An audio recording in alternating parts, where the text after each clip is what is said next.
त्याचबरोबर थोडंसं विगरही आपल्याला वाढल्यासारखा वाटत असेल तर त्या ठिकाणी लिओसिन सारख्या फवारण्या टाकत चला, किंवा टिल्ट आणि कुमानेल कॉम्बिनेशन 100 लिटर पाण्यासाठी जर शेंडा जास्तच चाल धरलेला असेल किंवा थांबत नसेल तर त्यावेळेस 100 लिटर पाण्यासाठी 20 ml प्रमाणे आपण टिल्ट घ्या, त्याच्यासोबत 2 ml कुमानेल द्या, किंवा एकदम टिल्ट घ्यायचं आहे त्यावेळेस आपल्याला एक 10 ml जरी आपण घेऊ शकता की शेंडा एकदम म्हणजे सावकाश चावला असेल तर तरी पण 10 ml आपण टिल्ट घ्या.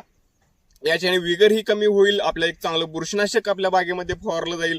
आणि महत्वाचं म्हणजे ह्या कंडिशनमध्ये आपल्याला द्राक्ष बागेत आता दुसरी एक समस्या पाऊस येण्यानं थोडंफार थ्रिप्सचा प्रादुर्भावही आपल्याला बहुतांश ठिकाणी जाणवत आहे. आणि त्याच्यामुळे मागच्या शिरेवरती बसतं थ्रिप्स, चाटतं, आणि त्यावेळेस काय होतं, पानं पुढच्या बाजूला वाकडी होतात, वाटी आकाराची होतात. आणि त्यामुळे म्हणून आपण थ्रिप्सच्या देखील फवारण्या या दरम्यान टाकणं गरजेचं आहे. याच्यामध्ये इमिडाक्लोप्रिड आहे, लॅम्डासायहॅलोथ्रिन म्हणजे आपलं